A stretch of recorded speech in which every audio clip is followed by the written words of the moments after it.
È difficile far capire cosa si prova a guidare questi mezzi piccoli e indemoniati, ma non solo per le prestazioni. La velocità e le accelerazioni sono quasi accessorie, perché ciò che realmente ci porta a passare ore in garage a lavorare, fare sacrifici, svegliarci quando fuori è ancora buio per andare in pista, è quella sensazione, quella che si prova quando si abbassa la visiera e tutto il resto rimane fuori. Il kart è più veloce dei pensieri negativi, più veloce di ogni malessere possibile. Ti insegna che sei tu, il tuo più grande rivale, e non solo in pista, perché la sera, quando torni a casa, ti rendi conto di aver combattuto davvero contro te stesso e di aver vinto.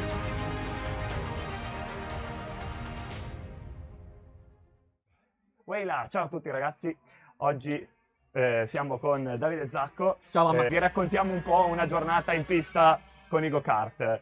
Io non lo faccio da tantissimo perché ho smesso anni fa e poi ho ricominciato in realtà da poco, mentre lui ha sempre girato, o sbaglio, giusto? Più o meno, sì, grosso modo ho cominciato quando avevo 6 anni, 5-6 anni, poi ho avuto uno stop più o meno da grandicello, diciamo, fino ai 15 anni, poi mi è ripartito lo schizzo, per cui eccoci qua. Sono passato recentemente al KZ, siamo tutti e due col birra, le 612 tra l'altro, no? Sì. Tutte e due? Ah. Sì.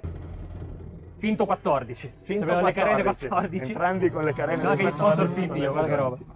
Scroccati, maledetto proprio. Oggi, tra le altre cose, vogliamo appunto raccontarvi qual è l'ambiente che si vive in pista con i kart, perché a differenza di molti altri sport motoristici ti danno la possibilità, dimmi se sbaglio, di avere a che fare con persone che comunque cercano sempre di darti una mano, poi chiaramente anche qui c'è l'agonismo. Nei limiti del possibile, Nei limiti del certo. possibile, però diciamo che non è già cosa da poco avere mancanza di qualcosa e vedere arrivare qualcuno. Quello che ti dà la chiave, il grasso per la catena, magari quelle piccole cose. Perché un po' ci si ritrova alla fine, siamo qui per divertirci. Esatto. Per cui ci si dà sempre una mano. C'è l'agonismo, ma è anche un ritrovo di persone che ce l'hanno nel cuore il motorsport, quindi devi essere veramente appassionato per scegliere di fare questo, il go-kart, perché richiede tanto impegno, richiede portarsi il mezzo in pista, richiede tante volte di montarsi le cose, di imparare a fare tanti lavori. Quindi Imparare a usare gli attrezzi, certo. imparare a usare attrezzi. Piccola manutenzione. È una tipologia di sport che richiede dell'impegno. È una scuola, Esatto. È la scuola. È Scuola una del motorsport. Diciamo che queste sono cose che contraddistinguono tanto il kart rispetto ad altri sport motoristici. Chiaro. Ora Esatto. direi che è il momento di entrare dentro, ci tocca dare un po' di gas, che sennò qua ci finisce il turno. Via.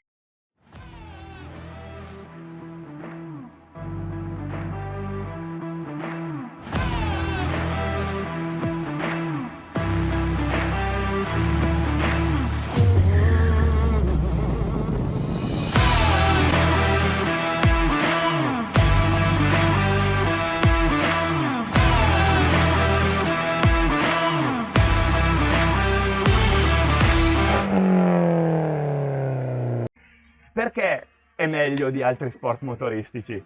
Tra Allora, le altre cose. partiamo dal fatto che costa sicuramente meno di altri sport motoristici, vero. però vabbè, parlando di sensazioni, alla fine è quello che più si avvicina. Se senti i piloti di Formula 1, loro la prima cosa che dicono riguardo al kart, in particolare poi il KZ come i nostri, la prima cosa che dicono è che è la cosa più vicina alla Formula 1. Certo, E d'altronde ci si allenano. Certo, è il loro Quindi- miglior allenamento. Ogni tanto vedi tipo Sainz è stato recentemente a Franciacorta, vedi Leclerc, vedi Tsunoda a Cremona, insomma Esatto, girano tanto anche loro. Esatto, succede molto spesso anche di vederli, quindi si capisce che se lo usano come allenamento vuol dire che comunque Chiaro. è una cosa che riesce ad avvicinarsi abbastanza. Perché hai praticamente un rapporto peso-potenza, non dico identico chiaramente, però molto molto simile. Per Da cui le Formula sensazioni 3 è sono paragonabile quelle. a quello della Formula 3 il rapporto Sono quelle, sì, peso-potenza. Quindi grosso modo comunque, e difatti anche le forze G che si raggiungono in curva e delle accelerazioni e frenate sono più o meno corrispondenti a quelle della Formula 3, Le partenze soprattutto. le partenze. E quindi comunque diciamo che il livello è veramente alto, saper guidare, saper andare forte con questi mezzi qui è difficile ed è veramente Sì. impegnativo sia per il fisico che per la mente. Ha un ritmo molto elevato. È molto la guida demanding, su- come dicono lassù. Esatto. L'altra cosa che sicuramente, secondo me, porta veramente l'ago della bilancia verso il karting è il fatto della libertà e della possibilità di venire in pista quando si vuole. Chiaro. Praticamente questo tracciato è aperto, siamo alle Sirene a Viverone, ed è aperto 6 giorni su 7 e quando uno vuole viene qua e gira. Se tu fai i turni, che sia in moto, in macchina, in piste in giro, generalmente vai quando vogliono loro, Sì, per il track day, certo. paghi relativamente tanto e nonostante il rapporto, quello che puoi girare e comunque quello che puoi è veramente poco secondo me rispetto a questo. Guarda, non ho molta esperienza in macchina, però da quello che mi hai raccontato e da quello che sento raccontare riguardo ai track day, insomma, hai poco tempo per girare, hai dei giorni fissati in calendario, per cui insomma comincia a diventare un po' più impegnativo. Quindi. Esatto. Qua se non altro, sai, poi uno viene qui col furgone, chi col carrello, chi il rimessaggio, chi con la macchina, per cui anche logisticamente parlando chiaramente non hai bisogno di prendere un caravan per portarti dietro il mezzo, ci sta, ecco. Secondo me un'altra grande differenza con i track day è il discorso di poter fare la derapata, poter diciamo fare anche un attimo gli Che non stupidi. conviene comunque, però se vuoi la fai. No, cioè. però dico, se la vuoi fare, Sì. qui nessuno ti dice, ti sbatte fuori dalla Bandiera pista, nera, invece via. presente, io sono stato buttato fuori. Il numero 1 di Monza, cioè. Non l'hai detto, non volevo dire da dove. Non mi interessa. Però sì, sono stato sbattuto fuori perché facevo troppi traversi, ma se vai a Monza con un M3, cosa farai? L'uscita dalla Scari così non lo fai? Cioè, non Lo ha faremo senso tutti. se no. Non vado a Monza con un M3 a fare il tempo con una macchina che è un chiodo per la pista. Perché Chiaro. 340 cavalli su Monza Vanno scaricati. sei su un chiodo. E questo è l'altro discorso. In pista, per andare forte, in determinate piste ci vogliono tanti cavalli. Ora ci sono piste un po' più piccole, ci sono piste come Monza che secondo me se vai con 300 cavalli ti addormenti. Sicuramente il rapporto che hai rispetto al kart in quanto a sensazioni, velocità e cose è impari lo scontro, ecco, diciamo. Allora, come tutte le cose su questo mondo con un volante, acceleratore a destra, freno a sinistra. Come frena il go-kart? Il kart ha dei dischi autoventilati con le pinze, questo è il ripartitore di frenata, ci sono 2 dischi all'anteriore, uno singolo al posteriore, sempre autoventilato. Tramite questa rotella andiamo a distribuire la frenata sull'anteriore o sul posteriore, come possiamo vedere, e questi sono i 2 serbatoi dell'impianto idraulico, appunto dei freni. Parlando del KZ, quindi tutte e due, abbiamo qui la frizione al volante, che serve solo per le partenze. Ora, se devi semplicemente partire per fare il turno, puoi anche non usarla. Ti spingi uno dietro, metti la seconda, che hai la leva del cambio qui, hai la prima davanti, tutte le altre indietro, per cui metti la seconda e il kart si accende per magia. Mentre invece se vuoi fare le partenze, chiaramente ti fermi in un punto sicuro a fine turno, possibilmente, frizione dentro, prima, e via col gas. Ti trovi dalla prima alla quarta in un niente, ti attacca al sedile, una cosa tipo le partenze del VRC, diciamo, ecco, però con meno sforzo. Lo 0 a 100 del go-kart gira intorno ai 3 secondi. Sì. Forse anche meno. Quindi è una bella sensazione. Teoricamente con questi motori dovremmo essere intorno al 2.8-2.9. Quindi Sì, una bella botta. Il 2 c'è sicuramente. Una bella botta. Qua abbiamo in dettaglio il 125 2 tempi e vediamo che c'è questo bellissimo dispositivo, questo è il carburatore, cioè il dispositivo che prende l'aria e prende la benzina dal serbatoio e le miscela tra di loro col giusto rapporto per fare in modo di avere il miglior scoppio possibile all'interno della camera qui sopra. Invece sotto c'è il blocco motore dove è contenuto il cambio e la frizione e tutti i componenti appunto che portano la trazione poi alle ruote posteriori tramite la catena. Difatti il kart ha la trasmissione a catena.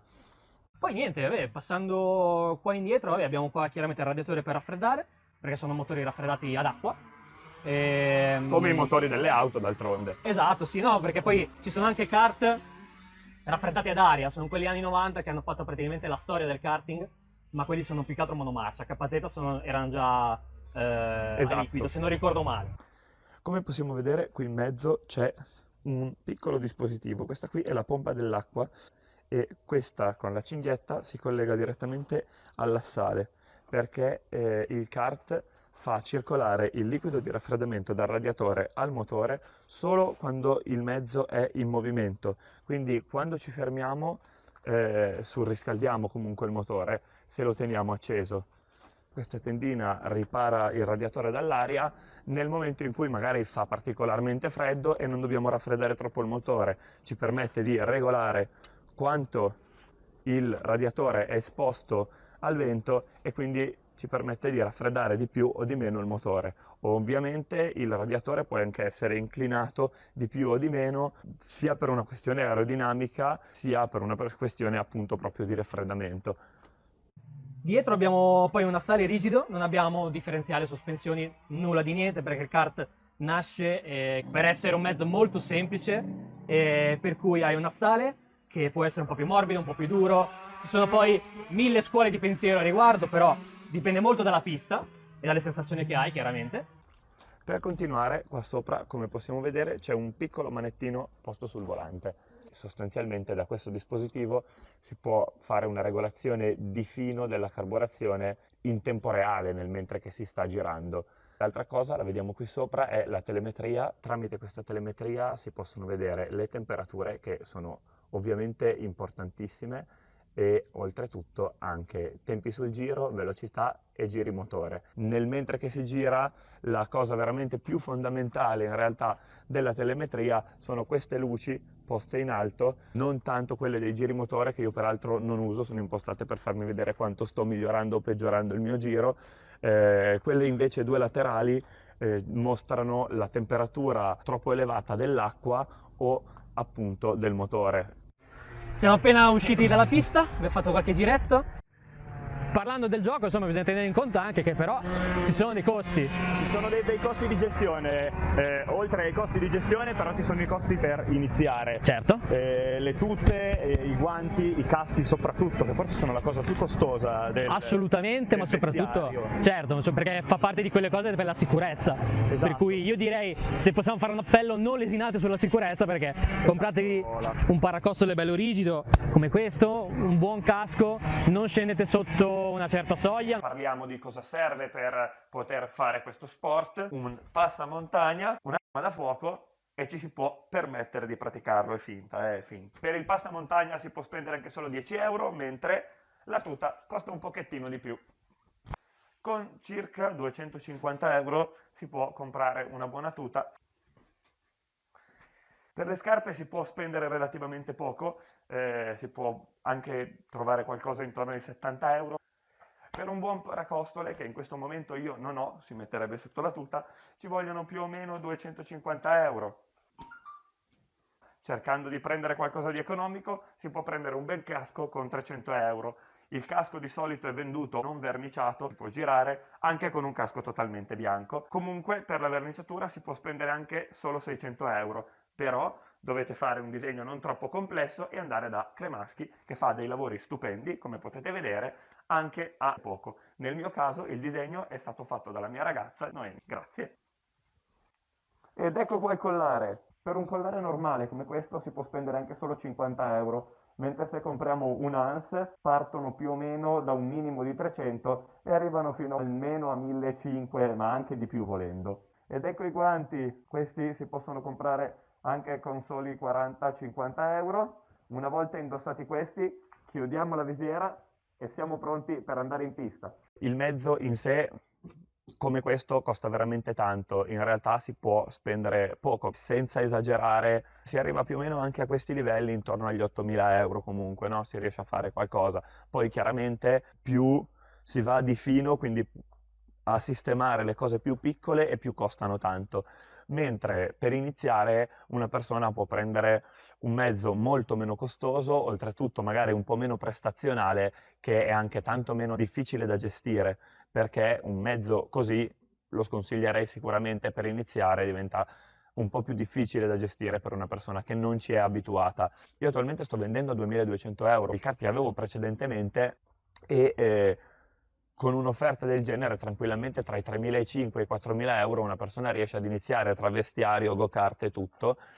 non è solo la mia, se ne trovano tantissime di offerte anche a meno, quindi diciamo che penso che ci si possa star dentro anche con 3.000 euro volendo iniziare. Ci sono due categorie principali, diciamo, KF e KZ. I KF non hanno le marce, ergo costano anche molto di meno e oltretutto sono un po' più semplici all'utilizzo magari per uno che deve iniziare. Diciamo che il KZ ti fa fare tante cose tutte insieme, magari può essere più difficile iniziare con questo tipo di mezzo piuttosto che con un KF. Gli altri costi invece riguardano quelli della giornata in pista, quelli che si hanno poi da sostenere per mantenerlo. Come sappiamo tutti, il kart non ha assicurazione, non ha niente, non ha documenti, quindi ovviamente non mangia e non beve nel momento in cui è parcheggiato in garage, ma quando si va in pista bisogna pagare l'accesso alla pista, generalmente 50, 60, 70 euro in base al posto in cui si va, e più o meno una ventina di euro di benzina si può fare la giornata. Comprando gomme nuove si spende un bel po' di più, molto di più.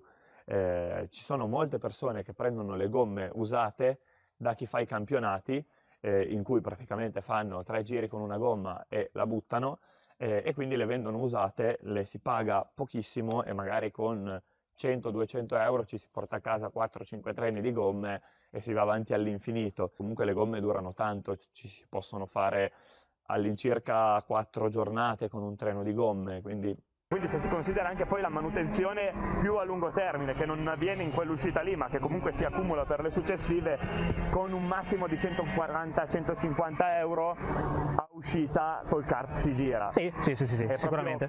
E diciamo che rispetto alle sensazioni e alle emozioni che restituisce non è così tanto. Anzi, rapporto qualità-prezzo ottimo, diciamo. È forse il miglior rapporto di qualità-prezzo che c'è nel mondo del motorsport, secondo me. Io penso proprio di sì. Io penso che si possa dire. Insomma, se volete farvi un po' di male, gratuito, se volete vivere delle esperienze brutali, sia nel bello ma anche nel brutto, perché ogni tanto ci si rimane tanto male in questo sport, purtroppo, succedono cose, si rompono motori, vabbè, succede. Sì, queste cose purtroppo ogni tanto capitano. Vabbè, però insomma, se... Però devo dire che anche quando ti succede la cosa proprio brutta, nel senso che spacchi il motore, non hai mai un costo allucinante che dici è una cifra... Beh, sicuramente non è il motore di una macchina che devi aprire, fare... Ci tenevo tantissimo a ringraziare Davide Zacco per aver partecipato a questo video, è stato veramente piacevole, andate a seguirlo sui social, è uno che di gas gliene dà e non solo, è anche un bravissimo musicista, siamo proprio trovati, direi, tutti e due amanti del kart, tutti e due musicisti, diciamo che abbiamo diverse cose in comune. Siamo giunti alle conclusioni sostanzialmente. Io penso sinceramente che questo sia il miglior modo di vivere il motorsport. Ho voluto come primo video riguardo appunto a questa serie che sarà Motorsport Experience, dove vi porterò delle soluzioni per poter vivere in prima persona il motorsport. Saranno sicuramente altri episodi di questa serie. Detto questo, signore e signori, ci tocca entrare in pista per l'ultimo turno della giornata. E date anche voi di gas. Ciao a tutti e grazie per aver visto questo video, mi raccomando iscrivetevi e mettete like. Ciao! Bella!